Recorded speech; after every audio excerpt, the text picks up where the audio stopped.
Сайн байна уу? Товчтой мессеж илгэх заавартай танилцгаая. Та пэйжийн дашборд руу орсон бол зүүн талд байрлах цэснээс чатбот цэсийг дарна уу? Миний автоматжуулалт хэсэг гарч ирсний дараа баруун дээр байрлах нэмэх товчийг дарцгаая. Автоматжуулалт төгсрөх хуудас гарч ирэх болно. Зүүн талд байрлах шинэ триггер товч дээр дарж төлхөр рүүгээ тохируулцгаая. Автоматжуулалт эхлүүлэх арга сонгох хэсэг гарч ирэх болно. Эхний сонголт буюу мессежнээс төлхөрөгийг илрүүлэхийг даръя. Төлхөрөг гэсэн хэсэг дотор тохируулгыг хүсэж буй төлхөр үгнүүдэд оруулнаа.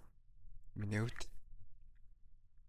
мэдээлэл, мөн кириллээр мэдээлэл. Тохируулж дуусны дараа хадгалах товчийг дарна уу?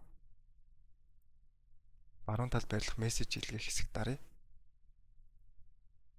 Текст блок дотор илгээх мессежийг тохируулъя. Сайн байна уу?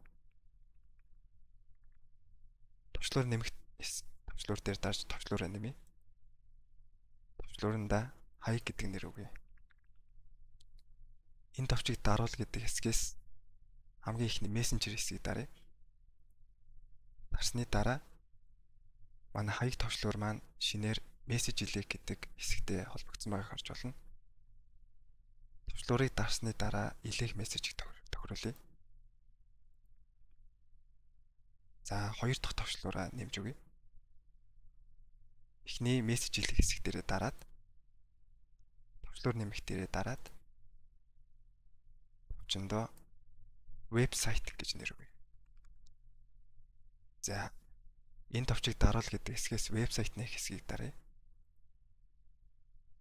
За, та өөрийн вебсайт URL болон чиглүүлэхийг хүсэж байгаа URL-ээ оруулж өгнө. Миний хувьд google.com. Хадгалахаа дарж хадгалнаа. За, 3 дахь товчлуур нэмэх товчлуураар үсгэе.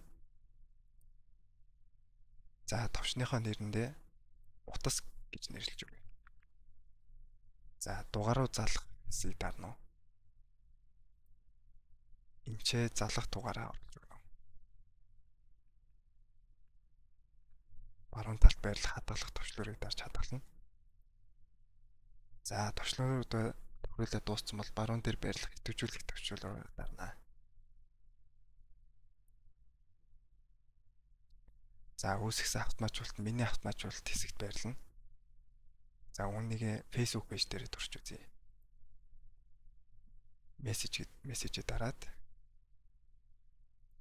чатанда мэдээлэл авъя гэдэг чат явуулъя.